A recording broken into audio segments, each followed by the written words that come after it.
નમસ્કાર વિદ્યાર્થી મિત્રો, સ્વાગત છે યુટ્યુબ ચેનલ મિશન ગવર્મેન્ટ એક્ઝામની અંદર. આજના વિડીયોની અંદર આપણે વાત કરીશું નિબંધ ભારતીય તહેવારો અને તેનું બદલાતું સ્વરૂપ, સામાજિક સમરસતાથી વ્યાપારીકરણ તરફ. ઉત્સવ પ્રિયા ખલુ મનુષ્ય, અર્થાત મનુષ્યો સ્વભાવથી જ ઉત્સવ પ્રેમી હોય છે. ભારત એ તહેવારો, ઉત્સવો અને વૈવિધ્યનો દેશ છે. અહીં વસતી વિવિધ પ્રજા તેમની સંસ્કૃતિ, પરંપરાઓ અને રીત રિવાજો ભારતીય ઉપખંડને એક સતરંગી આકાશ બનાવે છે. વર્ષના 12 મહિના ભારતમાં કોઈને કોઈ તહેવારની ધૂમ જોવા મળે છે. દિવાળીની ઝાકઝમાળ હોય, હોળી ધૂળેટીના રંગો હોય, નવરાત્રિના ગરબા હોય, ઈદની ખીર હોય કે નાતાલની રોશની, દરેક તહેવાર પોતાનામાં એક અનોખો આનંદ અને સંદેશ લઈને આવે છે. ભારતીય સંસ્કૃતિમાં તહેવારો માત્ર મનોરંજનનું સાધન નથી, પરંતુ તે માનવ જીવનને રસપ્રદ, જીવંત અને આધ્યાત્મિક બનાવવાનું એક સબળ માધ્યમ છે. પરંપરાગત રીતે આપણા તહેવારો સામાજિક સમરસતા, ભાઈચારો, સમર્પણ અને પ્રકૃતિ પ્રત્યેના પ્રેમના પ્રતીક રહ્યા છે. પરંતુ બદલાતા સમય, વૈશ્વિકીકરણ અને આધુનિકતાના ઝંઝાવાતમાં તહેવારોનું આ મૂળ સ્વરૂપ ધીમે ધીમે ધૂંધળું થતું જાય છે અને તેનું સ્થાન વ્યાપારીકરણે લઈ લીધું છે. પ્રાચીન સમયથી જ ભારતીય તહેવારોના મૂળમાં સામાજિક સમરસતા અને સામૂહિકતા રહેલી છે. કોઈ પણ તહેવાર ક્યારે એકલતામાં ઉજવી શકાતો નથી. તે સમાજના તમામ વર્ગોને એક તાંતણે બાંધવાનું કામ કરે છે. અમીર હોય કે ગરીબ, ઉચ્ચ જ્ઞાતિના હોય કે નિમ્ન જ્ઞાતિના, તહેવારોના દિવસોમાં બધા જ ભેદભાવો ઓગળી જાય છે. દિવાળીના તહેવારમાં આખું ગામ એકબીજાના ઘરે જઈને રામ રામ કરે, મીઠાઈઓ વહેંચે અને વડીલોના આશીર્વાદ લે છે. નવરાત્રિમાં જ્ઞાતિ કે ધર્મના ભેદભાવ વગર સૌ કોઈ એક જ ચોકમાં એક જ તાલે ગરબે ઘૂમે.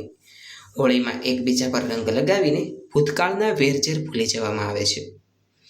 આ તહેવારો સમાજમાં એકતા, સદભાવના અને પરસ્પર વિશ્વાસનું વાતાવરણ ઊભું કરતા હતા. ગામડાઓમાં તો તહેવારોની ઉજવણી આખા ગામની સામૂહિક જવાબદારી ગણાતી, જેમાં કુંભાર, દરજી, સુતાર, માળી જેવા તમામ વ્યવસાયિકોનો સહયોગ રહેતો અને આ રીતે આર્થિક અને સામાજિક સમાનતા જળવાઈ રહેતી. તહેવાર એટલે હૈયાનો હરખ અને હેતનો હેલોળો. જ્યાં માનવને મળે ત્યાં પ્રગટે સ્નેહનો દીવડો. પરંતુ આજે સમય બદલાયો છે. વિજ્ઞાન અને ટેકનોલોજીના વિકાસે માનવીને ભૌતિક સુખો તો આપ્યા છે, પણ તેની સામે તેનું માનસિક સુખ અને સામાજિક જોડાણ છીનવી લીધું છે. આજના ગતિશીલ યુગમાં તહેવારોનું સ્વરૂપ ધરમૂળથી બદલાઈ ગયું છે. સામાજિક સમરસતાની જગ્યાએ હવે બજારવાદ અને વ્યાપારીકરણ હાવી થઈ ગયા છે. આજે તહેવારોએ આધ્યાત્મિક શુદ્ધિ કે સામાજિક મિલનનો અવસર નથી રહ્યા, પરંતુ કોર્પોરેટ કંપનીઓ માટે નફો કમાવાની સુવર્ણ તક બની ગયા છે. તહેવાર આવતાની સાથે જ બજારોમાં સેલ, ડિસ્કાઉન્ટ અને ઓફર્સનો મારો શરૂ થઈ જાય છે. તહેવારોની ગરિમા અને પવિત્રતા જાહેરાતોના ચળકાટ પાછળ છુપાઈ ગઈ છે. જે તહેવારો હૃદયની શુદ્ધિ માટે હતા તે હવે ખરીદીના મનોરંજનમાં ફેરવાઈ ગયા છે. આ વ્યાપારીકરણની સૌથી મોટી અસર આપણા તહેવારોના સ્વરૂપ પર પડી છે. ઉદાહરણ તરીકે, દિવાળી એ પ્રગતિ અને પ્રકાશનો તહેવાર છે, જેમાં માટીના કોડિયા પ્રગટાવીને અંધકારને દૂર કરવાનો સંદેશ છે. પરંતુ આજે માટીના કોડિયાનું સ્થાન ચાઇનીઝ લાઇટો અને મોંઘા ઇલેક્ટ્રોનિક ઉપકરણોએ લઈ લીધું છે. ઘર આંગણે બનતી શુદ્ધ મીઠાઈઓની જગ્યાએ આકર્ષક પેકિંગવાળી, પ્રિઝર્વેટિવ્સ યુક્ત બ્રાન્ડેડ ચોકલેટો અને મોંઘા ગિફ્ટ પેકેટોએ લીધી છે. મીઠાઈઓ અને ભેટ સોગાતો હવે પ્રેમનું પ્રતીક નથી રહી, પરંતુ સ્ટેટસ સિમ્બોલ અને વ્યાપારિક સંબંધો મજબૂત કરવાનું સાધન બની ગઈ છે.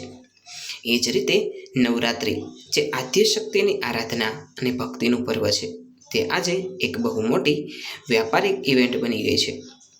પાસના તોતિંગ ભાવો, મોંઘા ઓર્કેસ્ટ્રા, સેલિબ્રિટીઝની હાજરી અને ફેશન શો જેવા માહોલમાં ભક્તિ ક્યાંક ખોવાઈ ગઈ છે અને માત્ર ભૌતિક પ્રદર્શન બાકી રહ્યું છે. ગણેશોત્સવ અને દુર્ગા પૂજા જેવા પવિત્ર ઉત્સવમાં પણ હવે ભવ્યતા અને સ્પર્ધા જોવા મળે છે. કઈ સોસાયટી કે મંડળની મૂર્તિ સૌથી મોટી છે અને કોનું બજેટ સૌથી વધુ છે તેની હોડ જામી છે.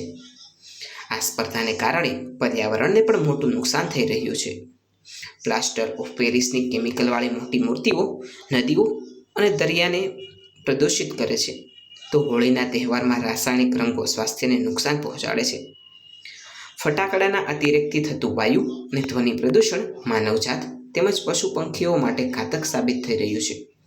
આમ, જે તહેવારો પ્રકૃતિની પૂજા અને સંરક્ષણ શીખવતા હતા, તે જ તહેવારો આજે પ્રકૃતિના વિનાશનું કારણ બની રહ્યા છે. ભક્તિ ખોવાઈ ગઈ બજારોમાં, પ્રદર્શનની થઈ ગઈ હોડ, દિલના દીવા બુઝાઈ ગયા, લાઇટોની લાગી ગઈ દોડ. આ વ્યાપારીકરણની બીજી એક નકારાત્મક અસર એ થઈ છે કે તહેવારો હવે અતિશય ખર્ચાળ બની ગયા છે.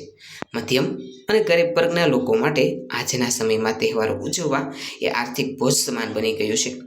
દેખાદેખી અને સામાજિક પ્રતિષ્ઠા જાળવવા માટે લોકો ગજા ઉપરાંતનો ખર્ચ કરે છે અને દેવાના ડુંગર તળે દબાઈ જાય છે. આનાથી સમાજમાં સમરસતા વધવાને બદલે આર્થિક અસમાનતાની ખાઈ વધુ પહોળી થઈ જાય છે. જે તહેવાર બધાને સમાન ગણીને આનંદ વહેંચવાનો હતો, તે હવે અમીરી અને ગરીબીનું પ્રદર્શન કરવાનું માધ્યમ બની ગયો છે. વધુમાં આધુનિક ટેકનોલોજી અને સોશિયલ મીડિયાના આક્રમણને કારણે માનવીય સંબંધોની ઉષ્મા લુપ્ત થઈ ગઈ છે. પહેલાં લોકો તહેવારના દિવસે રૂબરૂ મળીને ભેટીને કે ચરણ સ્પર્શ કરીને શુભેચ્છા પાઠવતા હતા. આજે તેની જગ્યાએ વોટ્સઅપ કે ફેસબુક પર મોકલવામાં આવતા ફોરવર્ડેડ મેસેજો અને ડિજિટલ કાર્ડ્સે લઈ લીધી છે.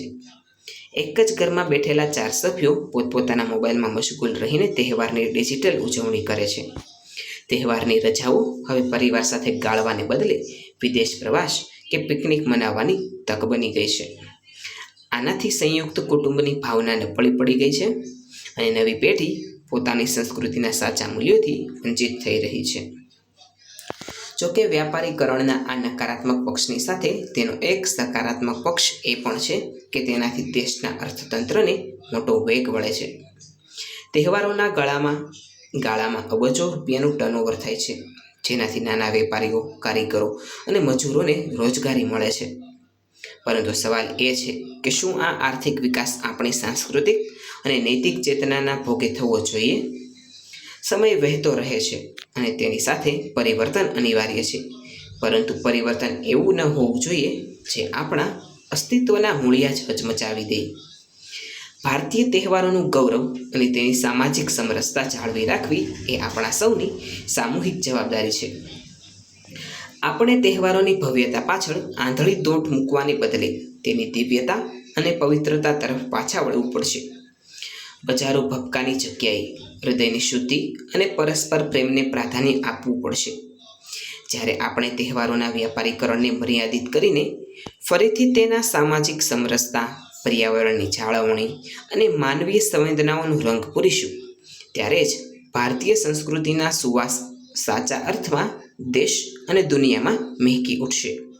આવો ફરીથી ઉજવીએ તહેવારો એ જ જૂની પ્રીતથી, બજારો ભપકો છોડીને હૈયાના હેતની રીતથી.